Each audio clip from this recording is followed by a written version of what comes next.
Hi friends, welcome back to Mule 4 series of learning videos. I am Shiva Thankamani, an integration technical architect. I'm very happy to note that many viewers and friends have got benefited out of these integration design pattern videos. So thanks for all your appreciation and thanks for watching. Please continue to watch and get benefited. So we are continuing with the integration design patterns, and this time we are going to see event messaging pattern. Let's get started. As we all know, integration design patterns attempt to resolve certain complex issues, and it might not be necessary to implement complex components or complex logic to arrive at the design patterns.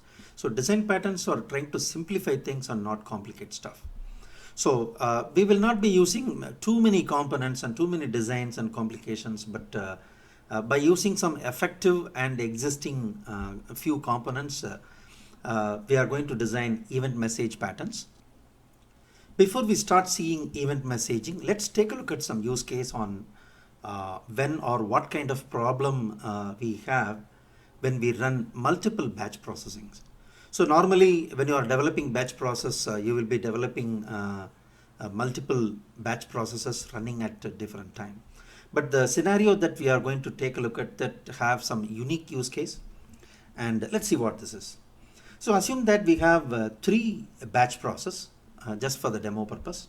So one is to get the products. This might be coming from external vendors to have new products introduced or some updates in the existing products, names, queues, IDs. So there will be some changes in the existing products or new products. So that is one batch process. The second one is the vendor sends updates on the price. So you need to have the prices added for the product so that you can start selling stuff in your e-commerce website. And last but not the least, the inventory. So you will need to have the quantity supplied by the vendors and then add it to the inventory every time it comes, or every time when the warehouse receives new inventory, this must get added.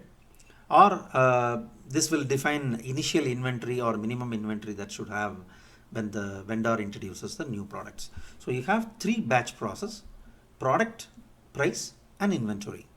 So as you all know, these three have some dependencies or interrelationship, and for example, you can run the price update only after the products are added. Otherwise, price will result in error and the corresponding product will not get updated. So you should ensure that this product batch process gets completed before the price sync starts up. So in order to avoid, because you need to have a product record in order to have the price record to get updated, because the price record will have some dependency and the relationship to the product record. In the same way, while you are updating the inventory, you need to ensure that already the product and price details are available so that you can keep inventory details to the e-commerce website so that they can start accepting orders for that particular product from the e-commerce users. So the event message design pattern suggests a simple change in normally what we do with batch processing. So normally we do the batch processing by scheduler by means of specific interval or by means of specific date and time. Say for example, normally batch process kicks off every day at 2 o'clock or weekly once or weekends during Saturday and Sunday. So unlike those scheduling concepts, we are going to do a simple technique where we are going to schedule only the product sync jobs to run at a specified time on a daily basis or on a weekends basis. But the other two will be dependent on the completion of the product. So only this product can be scheduled to read the file at the specific date and time or during the specific interval. And these two will be triggered by some small event signal that is sent by the completion of the product job. And as soon as that event signal is triggered, but you don't know when that event will be completed. Sometimes you will receive thousands of products, sometimes you will receive millions of products. So if these are thousands of products or hundreds of products, it will be done in a minute or two. But if the same thing is for millions of records, it might take hours to complete. So it will wait until this event signal is received after the completion of product. And in the same way, once price sync is completed, you drop an event or you trigger an event that will kickstart inventory process. Now let's see how this works. This is going to be a short video and I have already designed the flow. I'm going to explain how this works because it's the technique that we use is very simple but effective. So we have created three Mule4 flows and one for syncing up the product. When we say sync, you are receiving the products from the vendor and then you get those products updated into your e-commerce database or e-commerce pricing system. So we are getting a file, we are getting the new product details in the form of file. And so as soon as that file is received from the vendor, you will take it as is, or you can have the scheduled process which starts reading the data from the file. So anyway, the product sync is triggered that way. And we are reading and processing, and probably I have introduced a logger, but you can replace it with the database insertion or some actual process. So once it's completed, we are triggering a small event by means of adding or notifying through this VM queue. And we created a VM and then we have the queue. So here it's only event that matters, and you don't care about the payload that actually goes to the queue. So the queue event or some payload dropped into that queue, it's used only for event mechanism, and then the actual data is not conveyed. It's only an alert message that is being conveyed.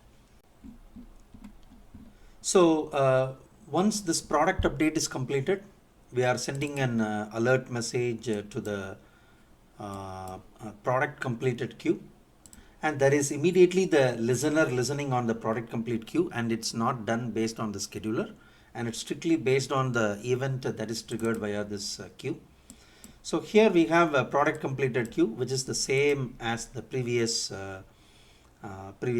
publish. So here we use publish and here we consume. So whenever we consume, there is an alert or event triggered, then immediately we read the data from the price. So we don't do anything with the payload that's coming from the queue because it's only an event or an alert. So that kickstarts reading the data from the price CSV file that's placed in the different folder, and that's being processed. And once this is completed, we will notify completion into the price completed queue.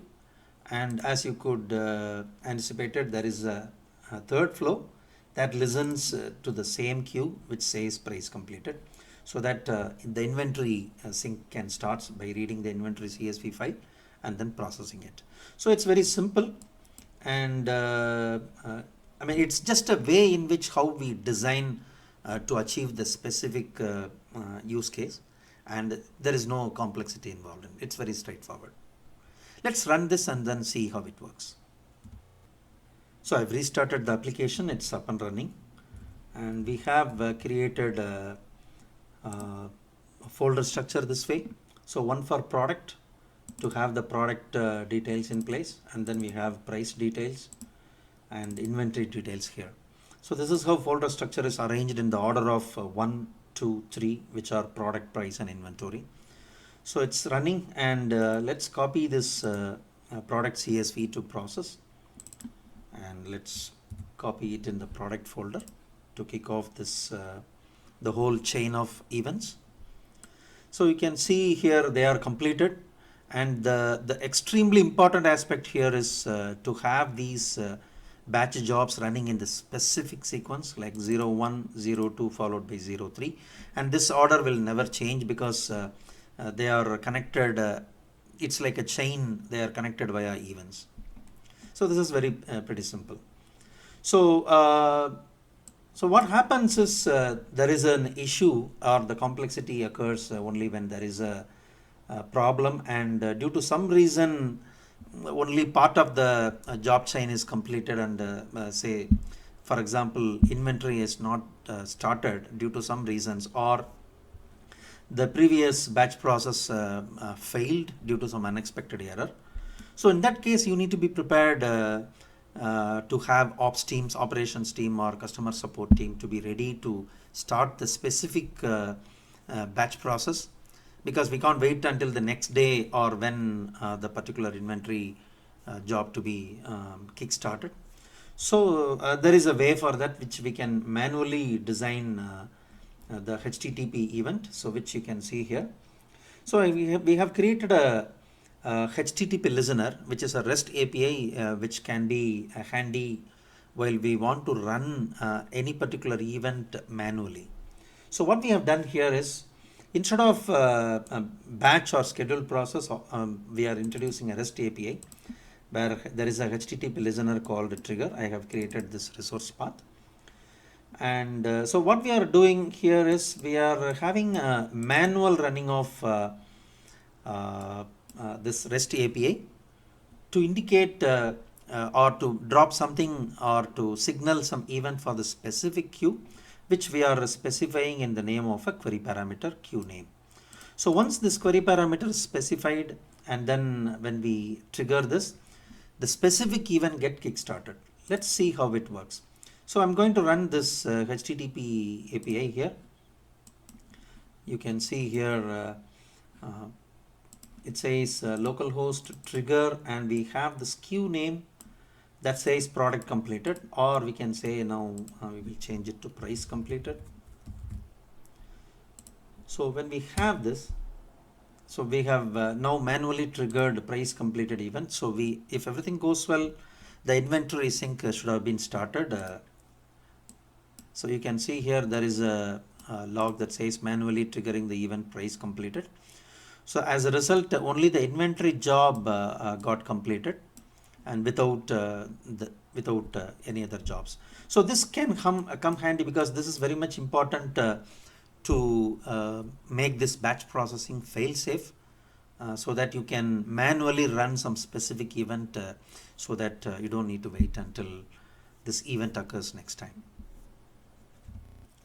So that's it in this simple video. So it's not about the complexity of API that we developed. It's about how simple, effective techniques and design techniques that we use, what makes API successful. So hope you liked it, and don't worry about the code, and I will have this XML file attached in the description below. You can instantly refer and how this design works, and then you can run it in your local machines. And thanks for watching this video, and if you liked it, please hit thumbs up button and subscribe my videos. Soon I will come up with more interesting topics. Thanks again for watching. Bye.